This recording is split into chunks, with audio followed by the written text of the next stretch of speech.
time itself, and the hero is whoever figures out how to make food last one more day. Every preservation technique you're about to hear was invented by someone who watched their family die. The monastery of St. Gall, where desperation became science. Switzerland, 850 AD. The monastery kitchen smells like smoke, salt, and something that might be death. Brother Adelhard stands over a barrel of pork swimming in brine so thick you could walk on it. His hands are cracked and bleeding from the salt, but he keeps stirring because he knows something the history books won't tell you for another 1,000 years. Bacteria can't survive in a salt desert. He doesn't know about bacteria. He just knows that when he does this ritual, the prayers, the salt, the waiting in darkness, fewer people die. Listen to his prayer.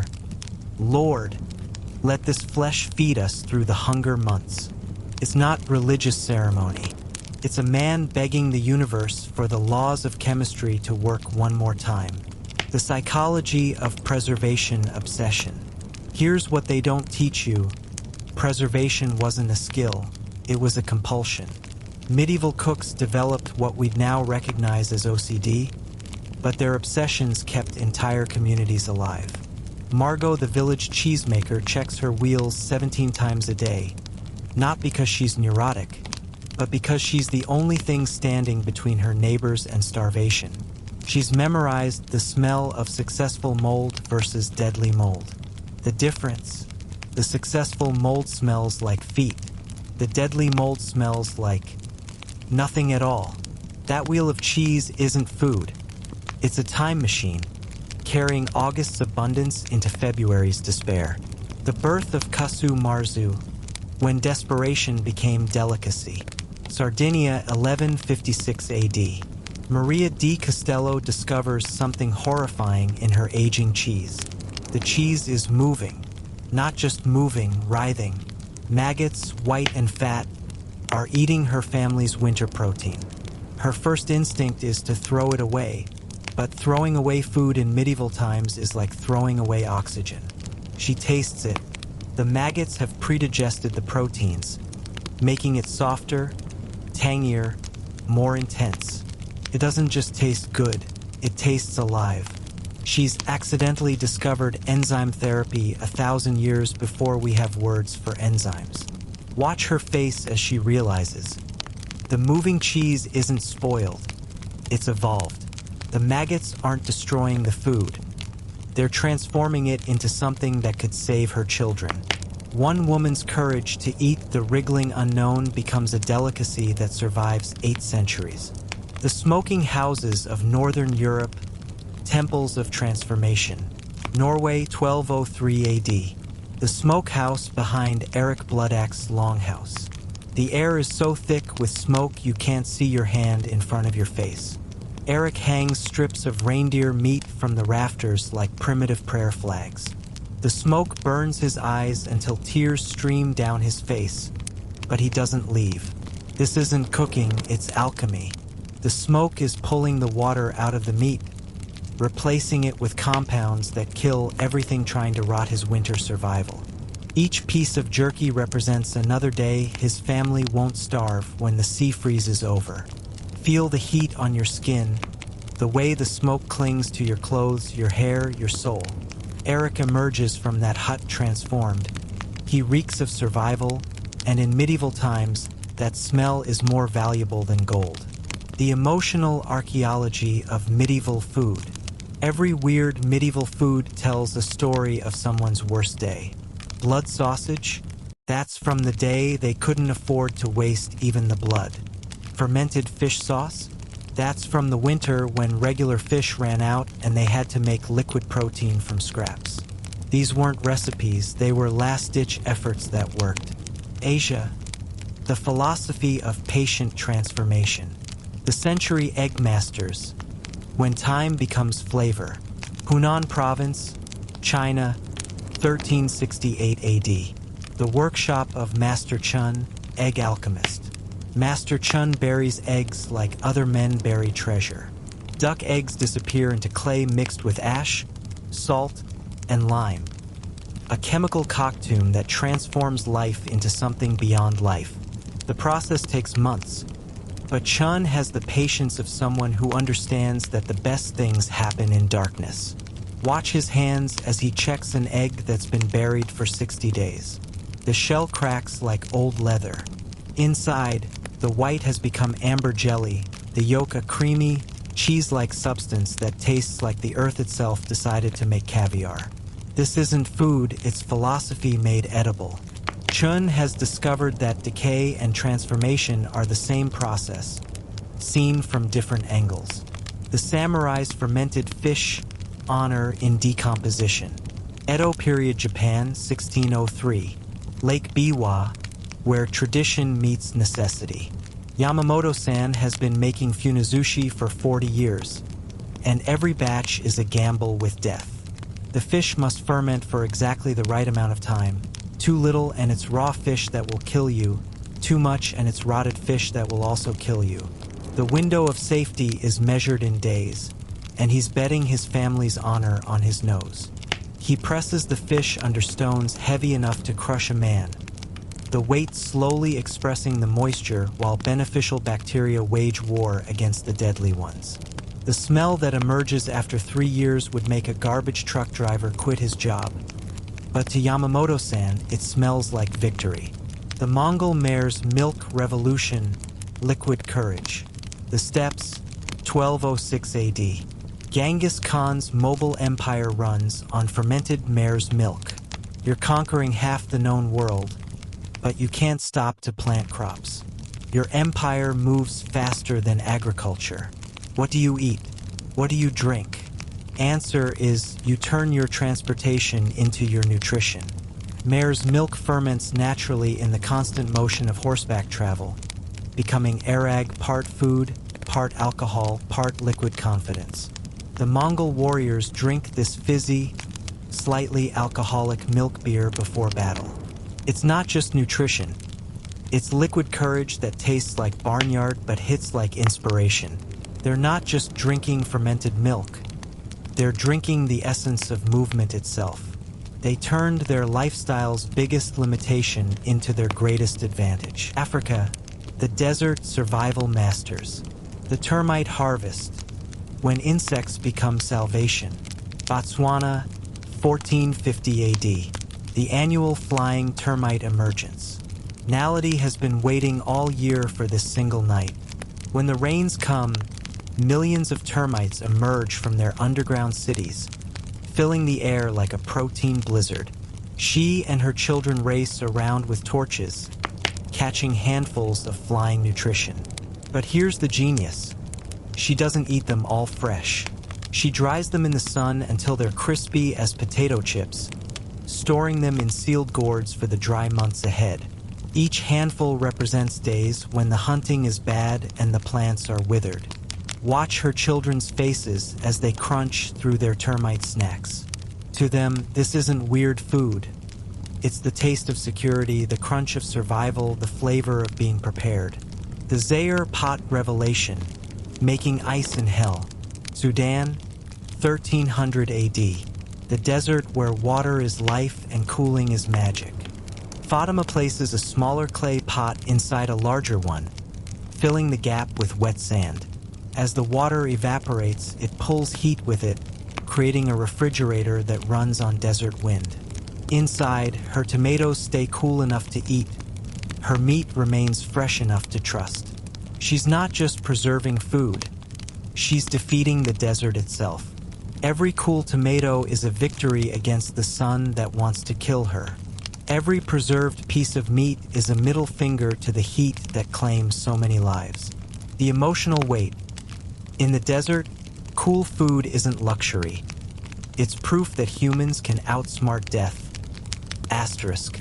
The fat jar technique, prehistoric spam with soul. Ethiopia, 1200 AD. The highlands where preservation means survival through the dry season. Desta renders fat from her goats until it's liquid gold, then submerges strips of cooked meat until they're completely sealed from air. The fat hardens into a protective shell, creating individual servings of preserved protein that can last for months. But this isn't just practical. It's sacred. Each jar represents an animal that gave its life for her family's survival. The fat isn't just preservation. It's transformation of death into life, of temporary abundance into lasting security. The Americas, indigenous genius before Columbus. The pemmican phenomenon, compressed survival. Great Plains, 1400 AD. After the buffalo hunt that will feed the tribe through winter. Running Bear works with methodical precision, cutting buffalo meat into thin strips that dance in the prairie wind. The sun and air pull moisture from the flesh while his wife, singing crow, renders fat and pounds dried berries into paste. When they combine these elements, dried meat, rendered fat, berry paste, they create something that will blow your mind. A food that can last for years, provides complete nutrition, and tastes like the landscape itself. But here's the emotional core. This isn't just food storage. This is 3 seasons of work compressed into portable survival. Every piece of pemmican represents the memory of abundance, preserved against the certainty of scarcity. The freeze-drying masters of the Andes, elevation as refrigeration. Altiplano, Bolivia, 1350 AD. Where the air is so thin that water boils at room temperature. Chuya spreads potatoes across the frozen ground at 14,000 feet above sea level. During the day, the intense sun warms them. At night, they freeze solid. This cycle repeats for weeks until the potatoes become chalky, indestructible nuggets that can survive anything, including the Spanish conquest that's coming in 150 years. She doesn't know she's invented freeze-drying centuries before NASA. She just knows that these white, tasteless chunks can be rehydrated into life-saving nutrition when the regular potatoes run out. These aren't just potatoes, they're insurance against the apocalypse. The beaver tail delicacy, when every part matters. Canadian wilderness, 1500 AD. Winter trapping season. Jean-Baptiste holds the beaver tail like it's made of gold, because in the wilderness economy, it essentially is. The tail is pure fat and protein, a concentrated energy source that can keep a trapper alive through blizzards that last for weeks. But here's the psychological transformation. What looks disgusting to modern eyes was beautiful to him. The flat, scaly tail represents warmth, energy, survival. Every chewy bite is a victory against the cold that wants to claim his life. The global fermentation revolution. The frog in milk revelation. Living antibiotics. Finland, 1600 AD. Anna's dairy, where survival depends on keeping milk fresh. Anna lowers a live frog into her milk jug and watches the magic happen. The frog's skin releases antimicrobial peptides that kill the bacteria trying to sour her milk. She doesn't know the science. She just knows that milk with frogs lasts longer than milk without frogs. This is biomedicine disguised as folk wisdom. The frog isn't just preservation. It's a living antibiotic system that predates pharmaceutical companies by centuries. The fermented shark revelation. Eating poison to avoid poisoning. Iceland, 1400 AD, where eating the wrong fish can kill you, but eating the right fish wrong can also kill you. Bjorn buries shark meat in gravel for months, allowing it to ferment into something that smells like a chemical weapon but won't kill you with trimethylamine oxide poisoning. The fermentation transforms the toxic shark into something merely horrifying. Every bite of Hakarl is a victory against a landscape trying to kill you. Tastes like death, but it means life. Here's the pivot point in human history that changes everything. The moment when someone's desperate survival technique becomes someone else's beloved tradition. Watch it happen. A starving peasant discovers that moldy cheese won't kill her. Her children grow up thinking moldy cheese is normal. Their children think it's delicious. Their children's children think it's sophisticated. Survival becomes preference. Desperation becomes culture. Fear becomes flavor. Every weird food you've ever encountered started with someone facing death and refusing to accept it. They chose to eat the wriggling, the fermented, the buried, the impossible because the alternative was watching their families disappear. The maggots in the cheese aren't gross. They're tiny heroes working to keep protein available longer. The fermented shark isn't punishment. It's the transformation of poison into sustenance. The century egg isn't weird. It's time itself, concentrated into nutrition. Every preservation technique is a small victory against entropy, a human refusal to let time win. What we've lost and gained.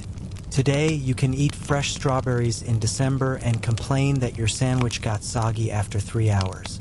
Your ancestors would consider you a god with unimaginable power over time and space.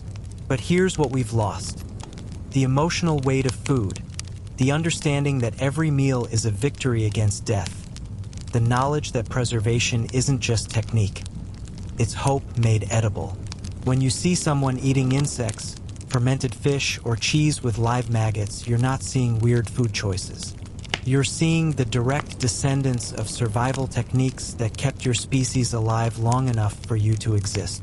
Every weird thing in this story, every maggot, every fermented nightmare, every buried delicacy, was invented by someone who loved their family more than they feared disgust.